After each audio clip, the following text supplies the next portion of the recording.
Hello, Wanderers. Welcome back to our Crusader Kings 3 roleplay series following Lord Titus of House Peake. And as you can see on the screen here, we just had something interesting come across our desk here as we are encamped with the army of Lord Baylor here in the Greylock Hills. My lord, I was able to fetch a secret that Lord Paramount Baylor tries to protect. I will hand you the evidence I found, but only if my service is rewarded fairly. I need to know everything. You will learn of Lord Paramount Baylor's witch secret. He has a witch secret. That is incredibly fascinating. Well, I think we need to know everything. Indeed, we definitely do. So we now have Lord Paramount Baylor's witch secret. What are we going to do with that? Probably blackmail him. That's going to give us a strong hook secret. Oh, boy. Yeah, get a strong hook on him. Ooh. He will 100% accept. Well, you know, maybe we'll go to Lord Paramount Baylor here in the camp, and we're gonna just tell him that we happen to know that he's maybe not following the scriptures of the faith of the seven as closely as he should. So that is going to be extremely fascinating. I wonder how we could possibly use that. We shall definitely have to see. We need a new counselor here, a new spy master. Let us put, oh, I suppose, let's see. You like us a little bit more, so we'll put you in there, Master Bernard. So while we contemplate what we're gonna do with that, despite our best efforts, we shall find it. Although I think we found the thing that we need the most. We're gonna attach to his army here. Ellen has come of age. That's fine. So the interesting thing about this is we don't actually mind if Lord Paramount Baylor loses this war.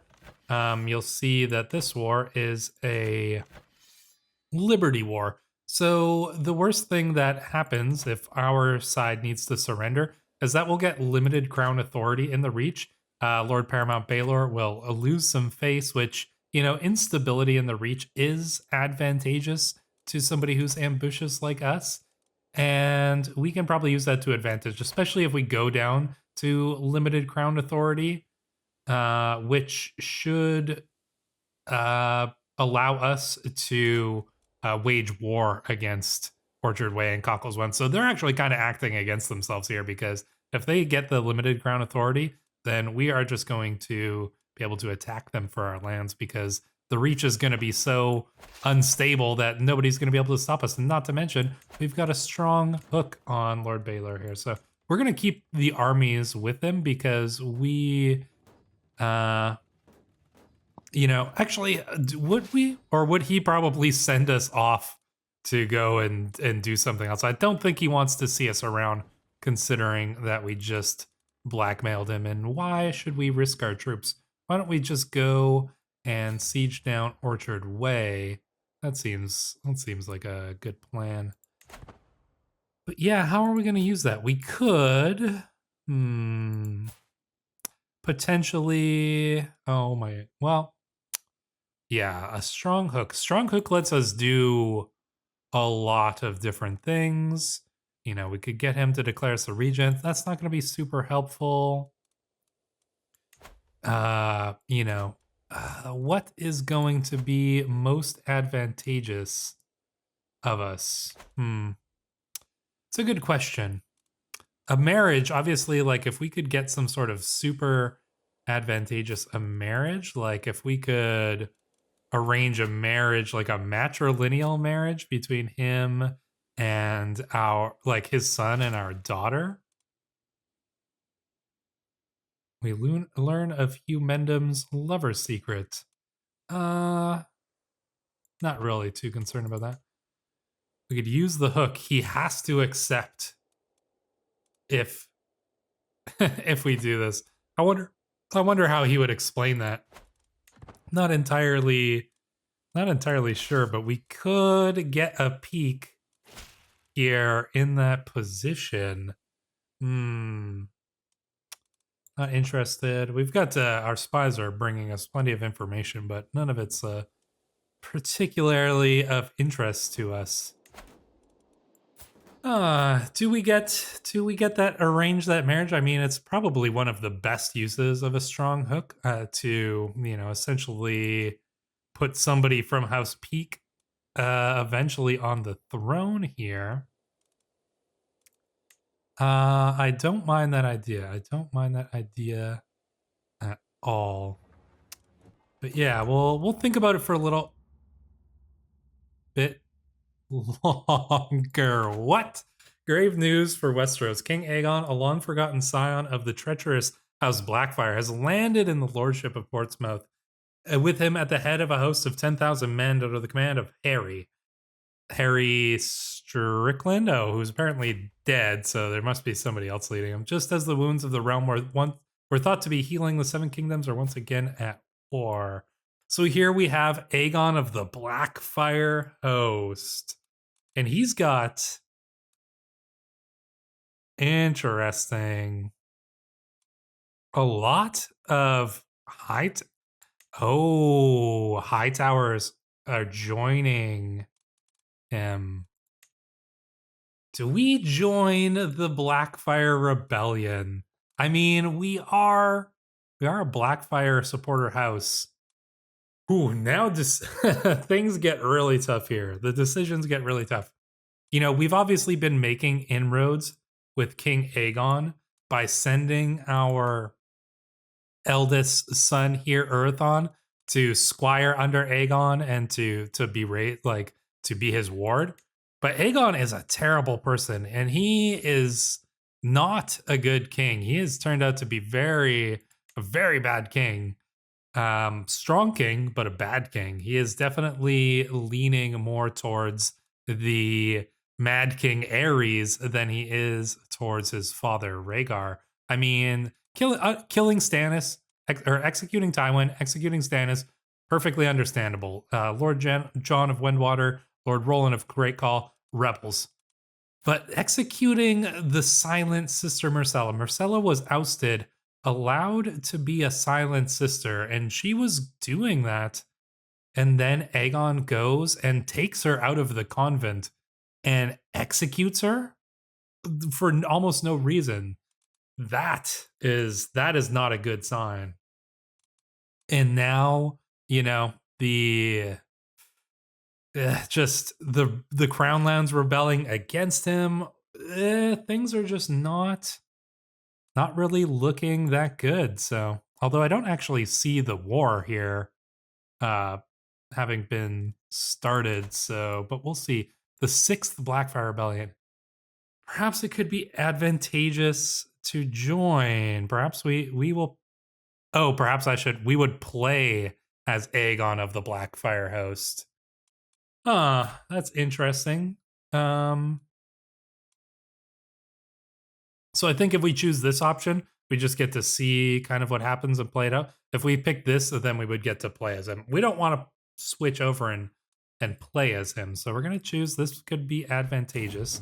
There we go. The war is starting. King Aegon of the Blackfyre house has risen up against King Aegon the 6th. Oh my god, so many Aegons. I must choose to stand with the Blackfyres or stay neutral and let Lord Paramount Baelor has chosen to support the crown. Ooh. Damn, do we make another power play here and go for like the Lord Paramountcy of the Reach? Who's joining him here? That's a question. He's got House Manderly, Shireen is joining him. He's got 16 allies, 50. Oh, but Aegon's got the troops. Okay. I really do not know what we should do here. Stay neutral and let the tide of time guide my decision. Yeah, we could stay neutral and then see how things play out. There's still the war going on here. I think we have reason to stay neutral, but I think we could potentially join this Blackfire. So we're going to probably join the Blackfire Rebellion if it seems like they're going to be making any headway, but they don't necessarily have the strongest, you know, forces against us. I'm surprised he's got this alliance with the Reach, but the Reach is going against it. So I'm going to stay neutral here. So we're gonna just stay neutral. We're gonna see how things play out, and we'll go from there. Oh, so we're okay, but we're still involved in the Orchard's Way war. So we'll put Carrick in charge here. We'll siege down Orchard Way. Yeah, I'm really not sure. I mean, Aegon is just, he's not a good king. 54,000. Oh, okay, yeah. So this is the attackers here. Yeah, tough choice to make. Curious who everybody's siding with here. Our spy was discovered. That's unfortunate. I'd still like, you know what? We really could. I mean, we could make this demand and get a Peake on the throne here no matter what. Arrange a marriage. How would they explain it, though? How would they explain that this is going to be a matrilineal marriage between his son and heir? I don't... I feel like there would be a lot of questions and just, you know, the politics of that don't really make a lot of sense. We could probably use... Well, we don't have a contract now, but we could use that to change up our contract at some point, so... Yeah, we're gonna head over here to Orchard's Way. So right now we're kind of in a let's see how things play out. And I know that probably most of you want us to go and join that Blackfire Rebellion. And we still can. We can go here and just click this button and join the rebels. But Aegon's got the huge advantage here, like very strong advantage. I don't know if we're gonna be that bold, although he is, you know, he is facing another rebellion, 20,000 troops. You know, Shireen is going up against him. Understandable. Ah, man, this is a tough choice. I feel like a lot of you guys are going to be rooting for us to go and join the Blackfires. And I get that. I mean, House Peake is, you know, has supported a few Blackfire rebellions, but it's never worked out well for us. Let's face it. You know, I don't think House Peake has like super strong loyalty to the Blackfires, considering how things have, you know, played out in the last few Blackfire rebellions. So unless we see a reason, like unless we see this as being advantageous to us, I don't really picture us as, you know, being somebody who's going to jump in on the Blackfire side. Now, if things start to turn against Aegon here, and they very well might, you know, he's got half as many troops here, but yeah, that's a good question. A King Aegon here. Yeah, I'm very curious. We have time. I don't think that we're gonna run out of time here to enact this. Do we make Carrick our Castellan? Alisand. Who's Alisand? No, we're not interested. For those of you who are still questioning the parentage of our children, we have spies in our own court, and they have not brought us any sign of our wife's infidelity. And for those who are suggesting that we should like go and, you know, be specifically looking to find these secrets, the game would give us some indication if we were not sure of our children's parentage. There are events that say, I'm not sure if this kid is really mine. We haven't had any in-game events that suggest to us that our children are not ours. So, you know, there's not a whole lot of reason to believe that they aren't. And, you know, no spies, we know nobody in our court has picked up anything that would make us question it. So marriage, there we go. So our daughter getting married to Kevin's son, or Carrick's son, I should say. Very good. We're going to get this siege down here in Orchard Way, which is advantageous. So we're going to probably, I think we're going to use our strong hook. You know, although, so here, this is the thing. Although mechanically, if you're playing like a normal game of Crusader Kings, getting this marriage and using your strong hook to get a matrilineal marriage here is a smart thing to do. That's going to get your dynasty up on there. But like I said, in the politics of this, how would this be explained? We'll probably not. We're not going to use this hook this episode. So if you have a explanation, a reason of how we could spin that to make sense, then leave it in the comments below. Because if somebody gives me a good reason to believe that that is something that could happen, that people would, you know, believe and we could get away with, I would love to do that. But so we'll hold on to the hook for now. I don't think that the Lord Paramount here is in any danger of immediate death or anything like that. He's 51 years old. He'll probably last a little while longer.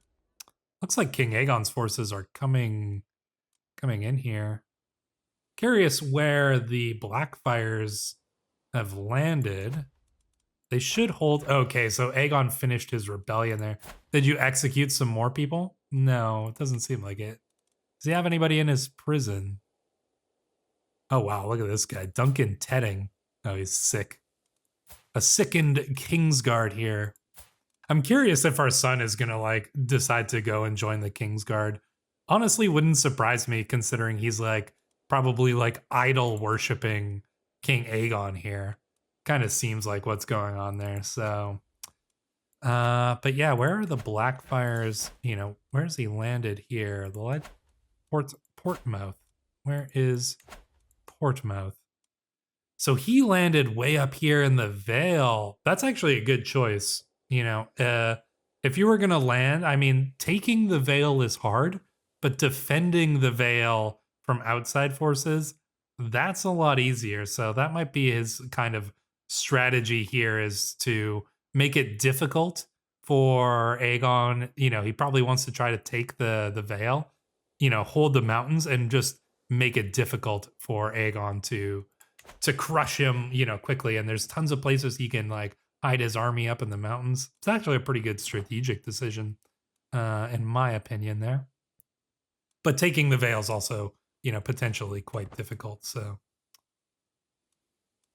Oh, so yeah, and as kind of noted, I know I'm just like pausing all the time here, but you know, as is noted, he's got some allies here: Darkdale, Stony Shore, Brimstone, the Shield Islands here, Coldmoat, Fair Isle, Salt Shore, High Heart, Brackens. Yeah, of course. How's Bracken going against them too? Interesting. All right, let's not waste any more time in the court. I'm pretty sure we figured out Baelor's secret. You know, who else does he got here? Heartsmere, Sweetwater, Sunnyvale, Rook's Rest, Thornton Peak, Strong Spirits. So really, I mean, I don't think the Blackfires are going to win this one. It's just 50,000. That's a tough fight with that 100,000 that Aegon's got there. If some more of the Lords, I'm surprised more of the Lord Paramounts didn't go up against him, frankly. But it is, you know, the Lordship of Whitegrove. Why are you attacking somebody? We're going to take your castle at some point here. You are attacking Liberty War. Oh, excellent. Our son is a natural administrator, despite displaying a thorough understanding. They grow up fast. So he's a fortune builder, trained fighter. Ah, okay. And he was knighted here. He's a horrible person. I should note, Aegon has raised our son to be an ass. Fickle, ambitious, callous, vengeful. Our son is essentially a sociopath. Well, I mean, that is that is how it went, I suppose. So, we'll either be playing as our son who's a sociopath or who knows what will happen there. I wouldn't be surprised. It'd be cool if he took the white. If he became one of the Kingsguard, that would be really interesting, I think. Oh, and we have this grand wedding. Huh. I'm curious whether our son would join King Aegon's Kingsguard. I know there are events for that, but yeah. Very, very fascinating stuff indeed. I'm really curious. I feel like there's going to be a lot of comments on this episode and what we're going to do from this point. How are we going to use this hook? What are we going to do with the Blackfire Rebellion? Do we join it? Or, do we throw our weight behind Aegon once more? That feels like the smarter thing to do, frankly. Let's face it. The Blackfires are probably not going to win this one. And like I said,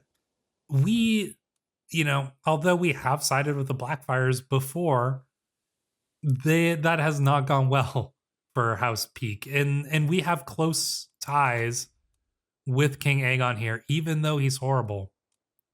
What would be a smart plan, his wife, Princess Cedra, is pregnant. What would be something smart to do is if we could finagle our way into a position as perhaps King Aegon's regent, and then, maybe do a little murder plot because everybody wants to see this guy dead. Become the regent over his, newborn son. That could be a nice little power play. Let me know what you guys think down in the comments below because this is fascinating. This is interesting. And this is probably the most chaos that Westeros has been in since Aegon's conquest. So, let's face it. I mean, even the Dance of Dragons, as somebody pointed out in the comments before, was probably not as war-torn as this. So, very fascinating stuff going on. The gray hair of Lord Titus is probably going to get even grayer here. But until the next episode, Wanderers, thank you for watching.